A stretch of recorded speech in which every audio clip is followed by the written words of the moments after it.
In this lab, we will perform a flame test, a method of identifying certain cations. When different metals, as ions, are heated, they will produce a highly colored flame, although many produce a flame that glows in the ultraviolet spectrum, which we can't see. Copper makes a distinctive bluish green, lithium makes a very clear, bright red, and sodium has a very characteristic yellow. For the discussion section of this lab, I'll need you to describe to me why these different ions produce different colors. I'll have resources available to you in the comment section so that you can study the concept. But I need you to fully describe it in your own words. This phenomenon is useful in things like fireworks, as well as testing the identity of an unknown compound, because often the flames are very characteristic. So if you have a compound that you think might be contaminated with a little bit of sodium, you could just do a flame test and you would see a bright yellow flame that would tell you immediately that there was some sodium in your compound. The materials that we'll need for this lab are 6 plastic trays. We'll need some nichrome wire. This is just a wire that won't produce any color of its own and won't degrade in the acid. We'll need a Bunsen burner. We'll need a test tube tray along with a medium-sized test tube. Then we'll need some hydrochloric acid along with a dropper. You'll be doing the flame test on 6 different chemicals in this lab.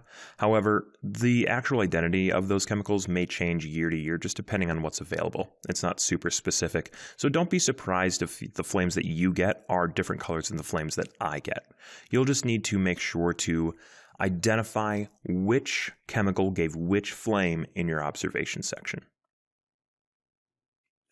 First, we need to get our hydrochloric acid.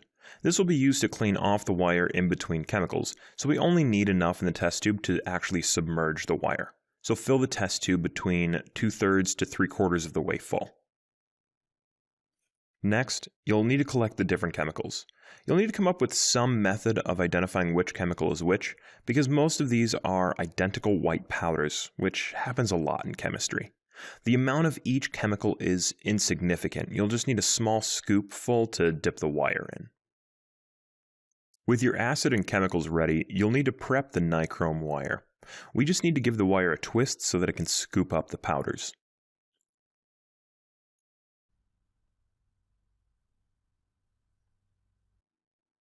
Once your wire is ready, set up your Bunsen burner. When you have a nice blue flame, put the wire into the flame and then dip it into the acid to wash off any impurities or dust that may have accumulated on the wire during storage. Do this 2 or 3 times. With everything set up and your wire clean, dip the wire into your first chemical and observe the color of the flame. Then, dip the wire into the acid, put it through the flame, and dip it again. Do this until your wire is clean, which means that you're not seeing any different colors in the flame, and then move on to the next chemical. I'll show you what some of the flames look like in this video, but you may not have all of the same compounds, so again, don't be surprised if you get different colors.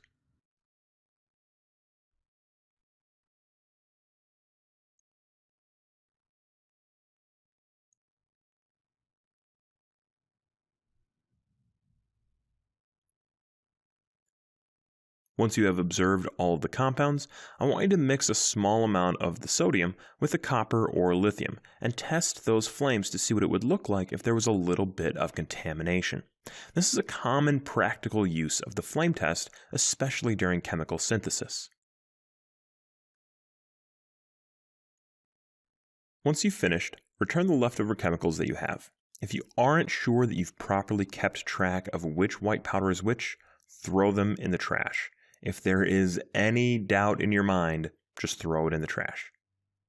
All of these compounds can be safely discarded in the garbage.